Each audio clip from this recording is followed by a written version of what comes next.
കല്യാണമെല്ലാം കഴിഞ്ഞതിന് ശേഷം ഞങ്ങൾ രണ്ടുപേരും ആസ് എ ഇൻഡിവിജ്വൽ എന്നുള്ള രീതിയിൽ മനസ്സിലാക്കിയൊരു കാര്യമുണ്ട്. നമുക്ക് ഒരുപാട് റെസ്പോൺസിബിലിറ്റീസ് വരുന്നു എന്നുള്ളതിലല്ല, പരസ്പരം അന്യോന്യം ടേക്ക് കെയർ ചെയ്യാൻ വേണ്ടിയിട്ട് നമ്മളിടുന്ന എഫേർട്ട്, പാഷൻ, അതെല്ലാം നമ്മൾ ഒരു ഇൻഡിവിജ്വലായിട്ട് ഇരിക്കുമ്പോൾ പറ്റില്ല. ആസ് എ കപ്പിൾ എന്നുള്ള രീതിയിൽ നമ്മൾ ഒരുപാട് കാര്യങ്ങളെ അൺലേൺ ചെയ്യാനും ലേൺ ചെയ്യാനും പഠിക്കുന്നുണ്ട്. അത്തരം പോസിറ്റീവ് രീതിയിൽ ജീവിച്ച് പോകുമ്പോഴായിരിക്കും കമൻസ് ആയിട്ട് പല ആൾക്കാരും വരുന്നത്. ആസ് എ വെൽവിഷർ എന്നുള്ള രീതിയിൽ നിങ്ങൾക്ക് സന്തോഷമല്ലേ, നിങ്ങൾ മാത്രമല്ലേ ഉള്ളൂ, സത്യമാണ്, മാത്രമേ ഉള്ളൂ, പരസ്പരം മനസ്സിലാക്കാനും റെസ്പോൺസിബിലിറ്റീസ് ഷെയർ ചെയ്യാനും പറ്റുന്ന ഒരു അവസരം കൂടിയാണ്.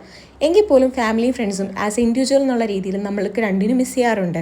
എങ്കിലും പരസ്പരം ഫാമിലിയായും ഫ്രണ്ടായും എല്ലാം നമ്മൾ മാറാറുമുണ്ട്. നമ്മളെല്ലാം ലൈഫിലെ പോസിറ്റീവ് വശങ്ങളെ മാത്രമല്ലേ പ്രൊജക്റ്റ് ചെയ്യാൻ ശ്രമിക്കുക, നിങ്ങളും അതിന് മാത്രം ശ്രമിക്കാൻ നോക്കുക. അപ്പം ഞങ്ങളുടെ ഒരു കുഞ്ഞു ദിവസം അങ്ങനെ പരസ്പരമുള്ള റീഷെയറിങ്ങും ഷെയറിങ്ങും അൺലേണിങ്ങും ലേണിങ്ങും എല്ലാം കഴിഞ്ഞ് മാറിയിട്ടുണ്ട്. ഇനിയും അതുപോലെ വീഡിയോസായിട്ട് വരാൻ ശ്രമിക്കുന്നതായിരിക്കും.